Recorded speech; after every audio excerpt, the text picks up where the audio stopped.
Mari berdoa untuk pembacaan dan perenungan firman Tuhan. Ya Roh Kudus, tetaplah berkuasa atas kami, agar firman kebenaran yang hendak kami baca dan hendak kami renungkan, itu akan tinggal bersama kami, dan firman-Mu akan menuntun jalan hidup kami di hari ini, di hari esok, bahkan pada masa yang akan datang.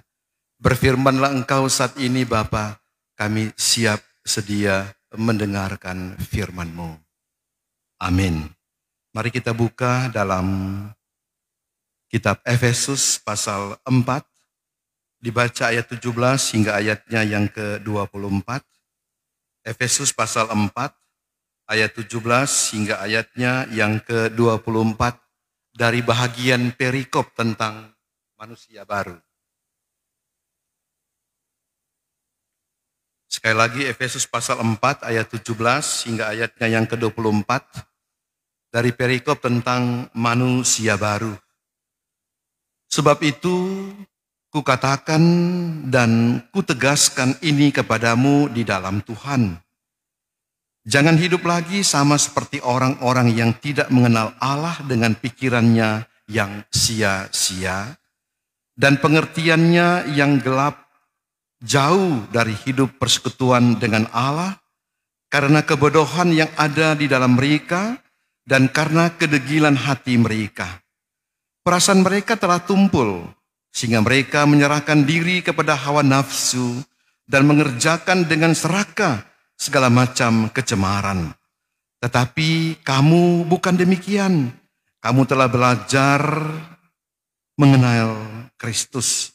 Karena kamu telah mendengar tentang Dia dan menerima pengajaran di dalam Dia menurut kebenaran yang nyata dalam Yesus, yaitu bahwa kamu berhubung dengan kehidupan kamu yang dahulu harus menanggalkan manusia lama yang menemui kebinasannya oleh nafsunya yang menyesatkan, supaya kamu dibaharui di dalam roh dan pikiranmu dan mengenakan manusia baru yang telah diciptakan menurut kehendak Allah di dalam kebenaran dan kekudusan yang sesungguhnya. Demikian. Halo Pak Lehem. Ya, terima kasih. Saudara-saudara, kalau orang mau teliti ini kata di ayat 17 pasal 4 yang katanya begini, sebab itu kukatakan. Jadi kata ini, sebab itu ku katakan. Ini kalau dalam bahasa Manado, so itu tamu bilang. Nah, jadi biasakan so itu nih papa mau bilang pangana. Atau misalnya dari teman ke teman, tamu bilang pangana, so itu tamu bilang pangana.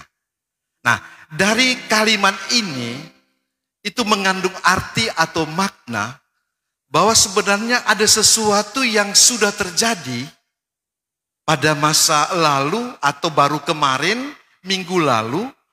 Kong apa yang ada jadi itu jangan bikin, jangan jadi patorang yang ada sekarang, atau jangan jadi pak orang yang torang mau bilang. Misalnya Pak Poto bilang Pak Anakto, Michael, so itu Bapak mau bilang. Nah, jadi tentu ada sesuatu. Nah, saudara-saudara, dalam kitab Efesus ini, Paulus ingin menjelaskan sesuatu. Pasal 4 ini ada beberapa pokok yang dia jelaskan. Yang pertama tentang kesatuan jemaat dan karunia yang berbeda-beda. Rupanya, jadi saudara-saudara, rupanya di jemaat Efesus,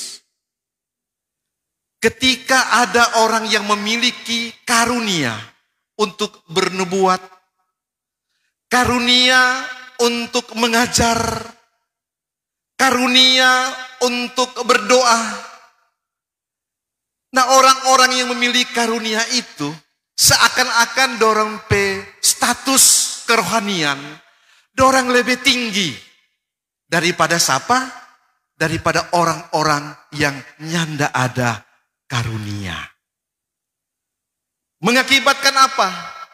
Mengakibatkan ada DP gesekan. Ih, malu dok torang, mau baku dapa, baku waden dorang katuk punya karunia. Torang kesian ini nyanda ada apa-apanya. Nah, ketika hal itu terjadi, saudara-saudara, membuat jemaat itu tidak menjadi satu lagi. Nah, akan terbentuk kelompok-kelompok tertentu. Misalnya, orang ini kelompok-kelompok orang yang di bawah asuhan seseorang yang punya karunia berdoa. Kelompok B, karunia untuk menyembuhkan. Kelompok C, karunia untuk mengajar. Kelompok D, dorang tabiar. Karena dorang itu tidak punya karunia apa-apa.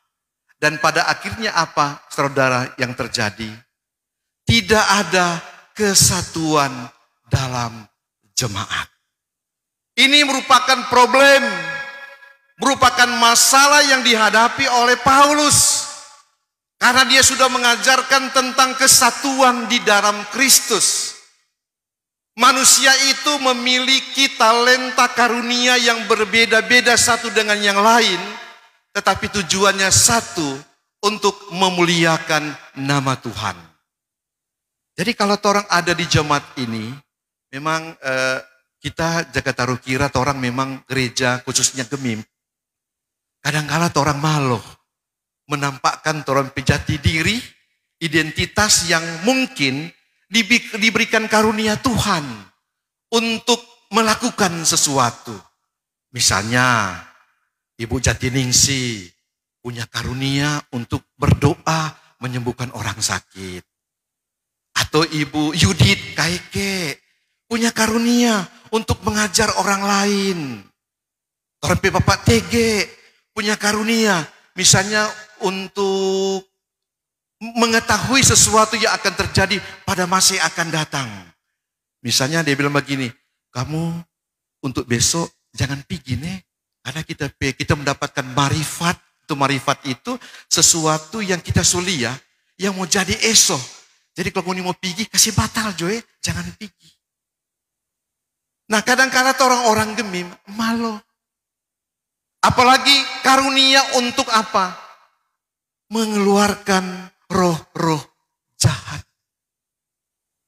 Nah tetapi bahayanya, ketika karunia itu dimiliki oleh orang, seakan-akan orang itu PKV lebih tinggi dari orang lain.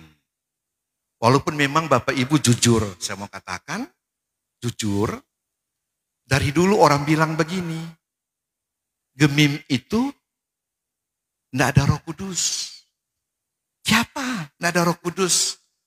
Karena DP pendeta tidak pernah berbahasa roh. Memang secara pribadi orang tersakiti mendengar kalimat yang seperti itu. Bahwa torpe pendeta Gemim tidak memiliki karunia bahasa roh. Saudara-saudara, bahasa roh itu saya sering jelaskan. Ketika peristiwa Pentakosta kan di Kisah Para Rasul pasal 2. Para murid itu dipenuhi dengan Roh Kudus. Sehingga mereka boleh berbicara dengan bahasa-bahasa yang dorangnya tidak pernah pelajari. Dorangnya tidak pernah tahu itu bahasa Filipin, tetapi dorang bisa berbicara dengan bahasa Filipin. Karena apa? Karena kepenuhan roh. Saya misalnya orang Minahasa, saya bisa berbicara dalam bahasa Gorontalo. Karena apa? Karena saya diberikan karunia berbahasa roh. Atau orang Pak Aronde bisa berbicara bahasa Jawa. Jawa. Oh, padahal orang apa asli? Orang Sangir asli. Tapi bisa baku komunikasi mbak di belakang. Bahasa Jawa. Lancar sekali. Nah ini namanya kepenuhan dengan roh kudus. Sehingga bahasa roh itu adalah bahasa yang disampaikan oleh orang tertentu dan dimengerti oleh orang lain. Bukan tuh bahasa yang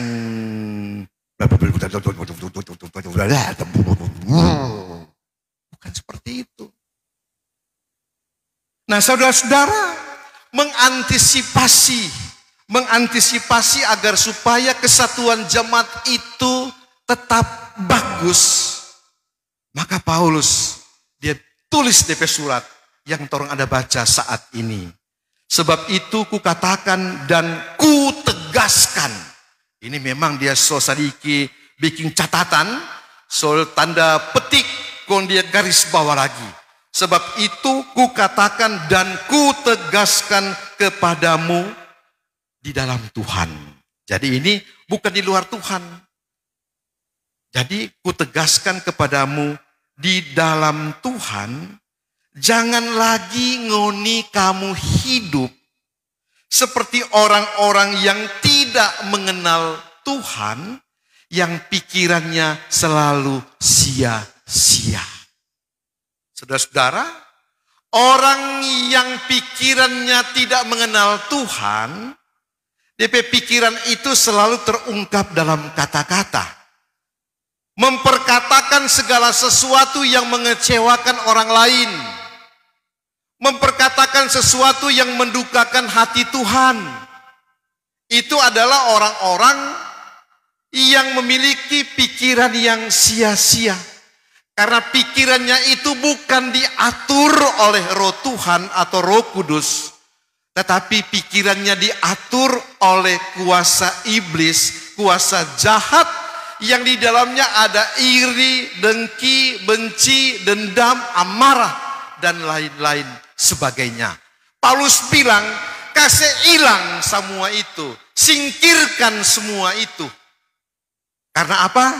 Karena kamu semua adalah manusia yang baru.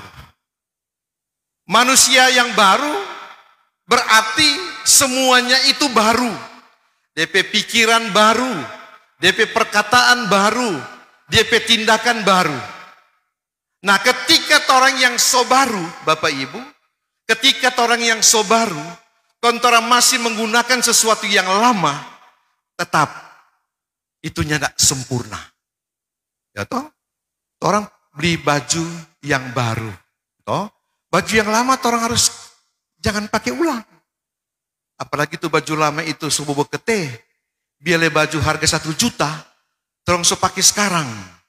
So pakai sekarang, kau pakai ulang sebentar malam, pakai ulang esok, biar DP harga 1 juta, orang yang tahu itu harga di 1 juta. Tetapi yang orang mau ciong, DP bobo. Duh, bobo kete ini orang ini. Padahal DP baju baru. Tetapi kenapa? Dia masih menggunakan baju yang dia so pernah pakai. Nah, kalau orang sekarang ini, orang ini sudah dibaharui, saudara-saudara. Dibaharui secara sempurna, sehingga orang harus meninggalkan segala sesuatu yang lama. Iri, dengki, benci, amarah, fitnah, dan lain-lain sebagainya. Yang merupakan itu sebuah kebodohan bagi Allah. Nah, memang betul saudara, kalau orang hidup secara baru di dalam segala hal, hidup suami istri itu pasti akan adem ayem. Orang tua anak adem ayem. Tetangga dengan tetangga adem ayem. Karena apa? Sudah dibaharui. Orang pe hati, pikiran, perasaan, dan orang pe hidup itu telah dikendalikan oleh satu roh yang namanya Roh Kudus. Roh Kudus itu Bapak Ibu sudah tinggal diam di setiap pribadi orang percaya. Dan Roh Kudus itu ketika orang minta, dia berkuasa. Ketika orang bangun pagi, maka di sepanjang hari, orang bangun misalnya jam 6 atau jam 5 pagi, so minta biar cuma pendek-pendek, ya Roh Kudus berkuasalah atas diriku di sepanjang hari ini. Dari jam 6, 7, 8, 9, 10 sampai orang mau tidur malam, orang pe pikiran, orang pe perkataan, orang pe perbuatan, dikendalikan oleh Roh Kudus. Amin.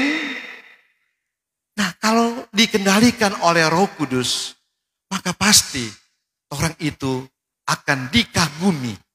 Pasti orang itu akan disenangi oleh siapapun. Apalagi orang kehidupan di keluarga itu ada 5 anggota keluarga misalnya. Ada bapak, ada ibu, ada 3 anak. Atau ada keponakan, atau ada lain-lain, ada 10 orang. Masing-masing orang bangun pagi so minta Roh Kudus bekerja berkuasa. Waduh, senang sekali. Itu 10 orang yang ada dalam satu rumah. Karena ada orang itu bobo yang sama. Manusia yang baru. Ada cerita Bapak Ibu. Seorang pendeta dimutasikan. Kita pernah mutasi dari jemaat tanpa mapia Kalinaun.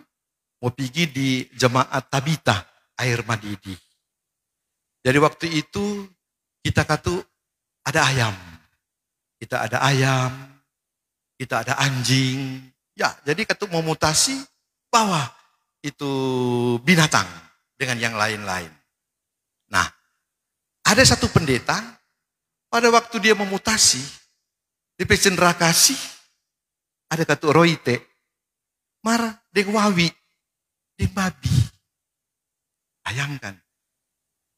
Biasa ya orang cuma kasih misalnya dulu tuh kan doi, ada kasih konfor, spring bed, ada kasih oto, apa semua.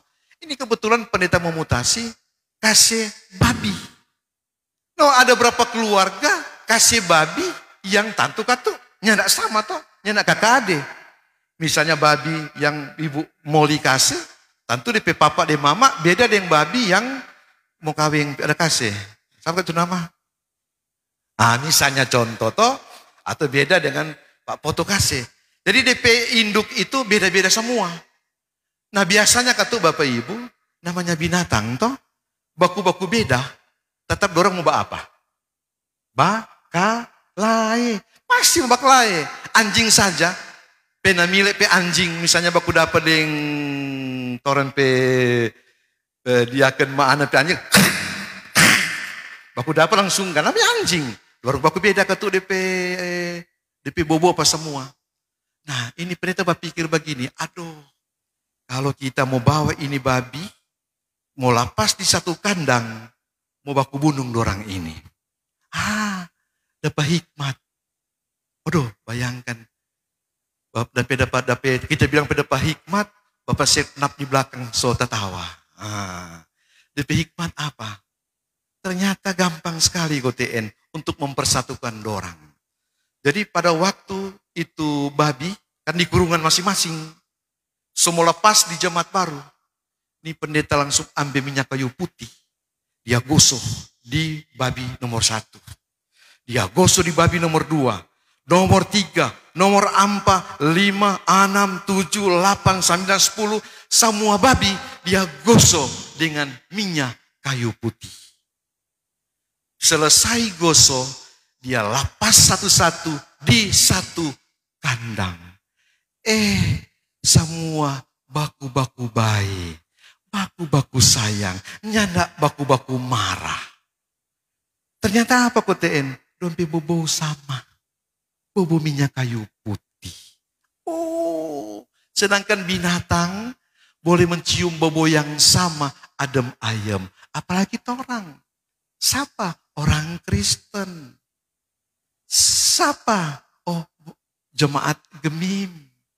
Gemim mana? Sion. Kolom berapa? 30. Artinya apa? Sedangkan babi disatukan dengan bobo yang sama, adem ayem. Orang ini namanya orang Sion. Siapapun dia, baku-baku baik. Orang satu komunitas kaum bapa, siapapun dia, baku-baku baik. Karena orang bobo namanya bobo pria kaum bapa. Bobo pria wanita kaum ibu. Bobo jemaat Sion. Bobo jemaat kolom 29. Kalau cuma 28, kasihnya 1. Artinya dalam satu persekutuan, orang memiliki konsep yang sama adalah orang-orang yang sudah dibaharui oleh Tuhan Yesus. Amin.